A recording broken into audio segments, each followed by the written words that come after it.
From Cockermouth to Grasmere he came, William Wordsworth, born on April the 7th, 1770, was to become one of this country's most well-known poets, much of his work inspired by the Lake District of England, where he spent much of his life.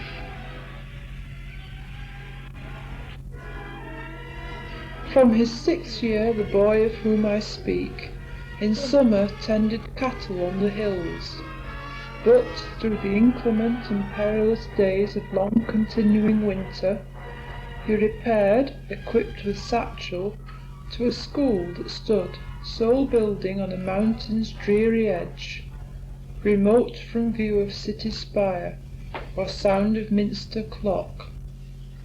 From that bleak tenement, he, many an evening, to his distant home in solitude returning, saw the hills grow larger in the darkness.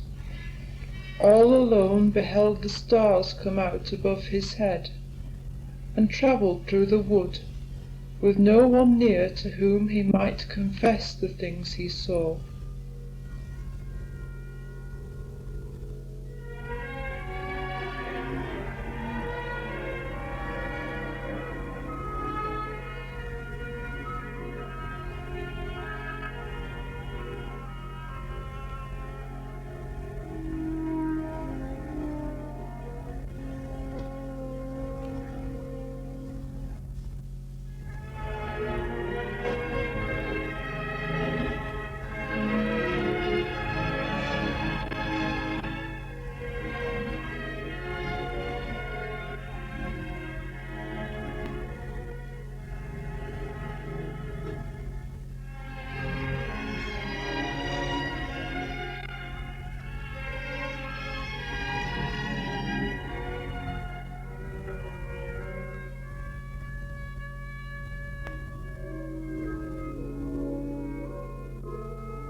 Such was the boy, but for the growing youth, what soul was his, when from the naked top of some bold headland he beheld the sun rise up and bathe the world in light.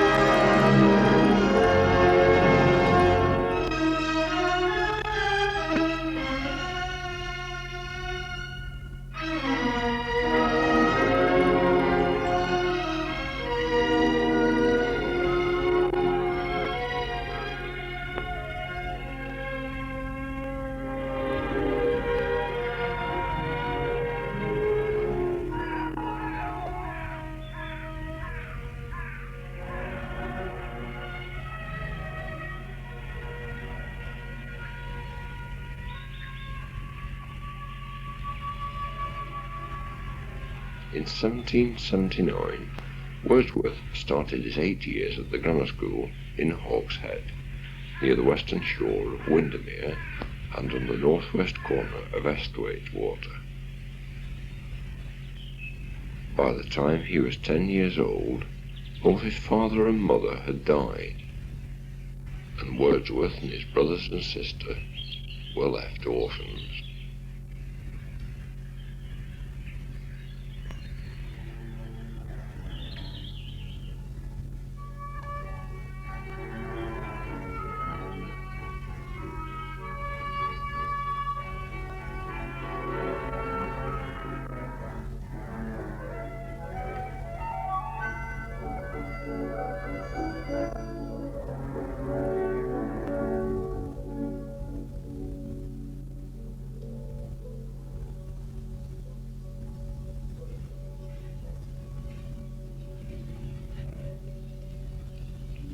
After his university education and several travels abroad, William and his sister Dorothy came north to Grasmere, where they rented Duff Cottage, and in 1802, 3 years later, he married Mary Hutchinson, who was to give him 5 children during the next 8 years.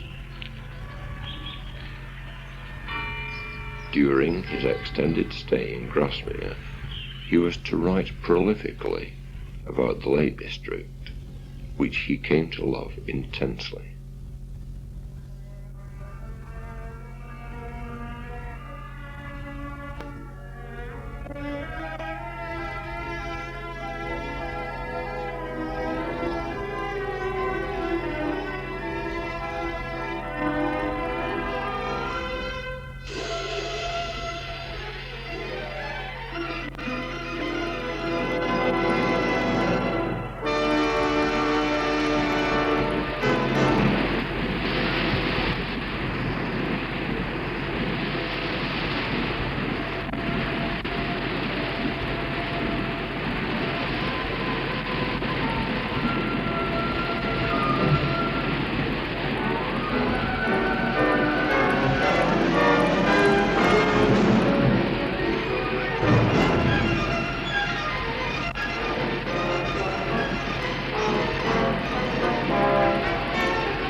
This solitary tree, a living thing, produced too slowly ever to decay, of form and aspect too magnificent to be destroyed, but worthier still of note are those fraternal 4 of Borrowdale, joined in one solemn and capacious grove, huge trunks, and each particular trunk a growth of intertwisted fibres serpentine, upcoiling and inveterately convolved.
In 1805, there was destined to be a disaster in his life. Commander of an English merchantman, William's brother John, was drowned when, on February the 6th of that year, his ship foundered in a storm.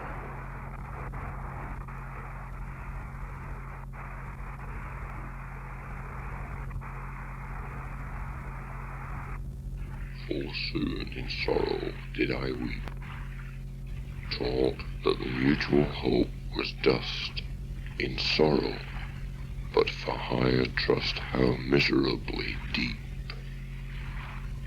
All vanished in a single word, a breath, a sound, and scarcely heard. Sea, ship, drowned, shipwreck, so it came. The meek, the brave, the good was gone.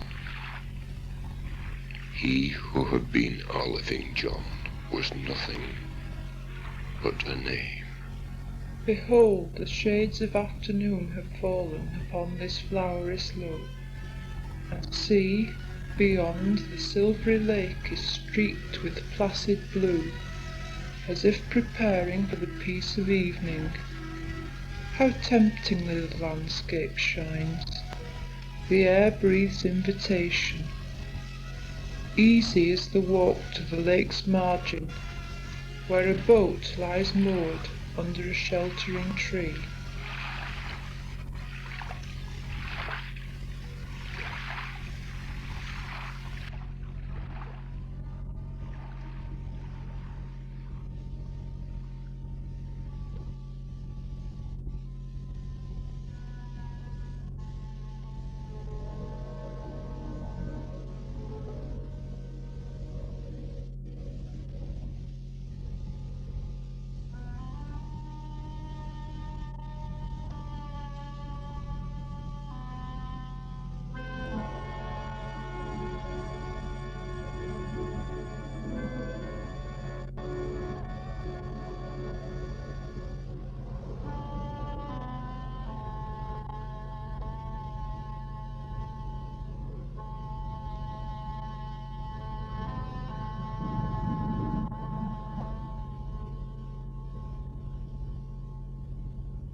Three years after the death of his brother, Wordsworth rented Allen Bank, also in Grasmere, and afterwards went to live at the old rectory there.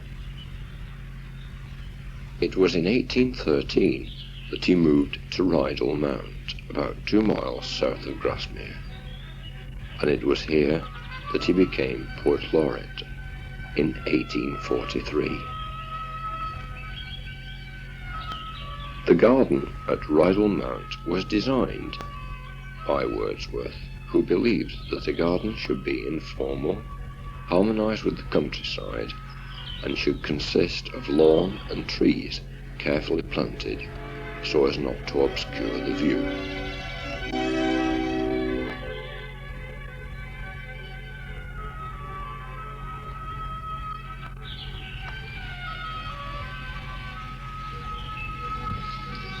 I've watched you now a full half-hour, self-poised upon that yellow flower, and, little butterfly, indeed, I know not if you sleep or feed.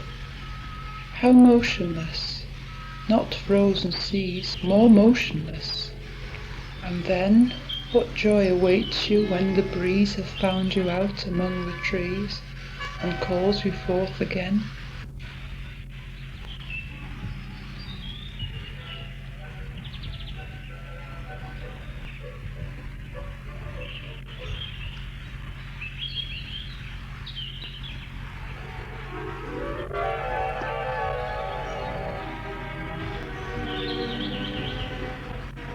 This plot of orchard ground is ours.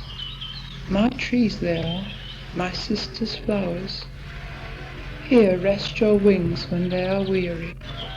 Here lodge as in a sanctuary. Come often to us, fear no wrong. Sit near us on the bough.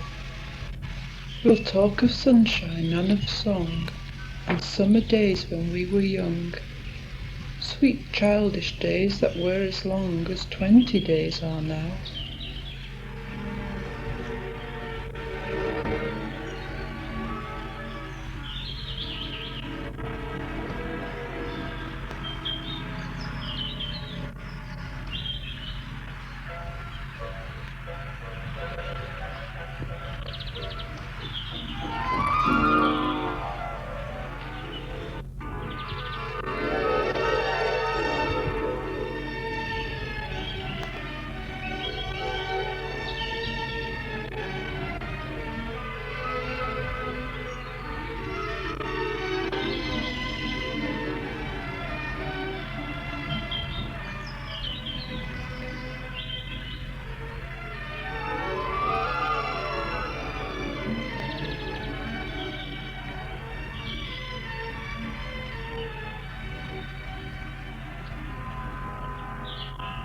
Wordsworth lived here with his wife Mary until his death on April the 23rd, 1850, and he was buried in the churchyard at Grasmere. His memorial is on the wall of the church near which he spent so much of his life, and which overlooks the fells which he grew to love so deeply.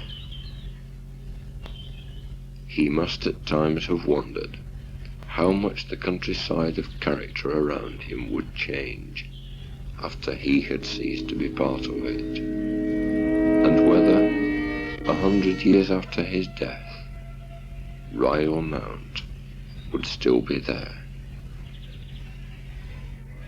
Now at last we know.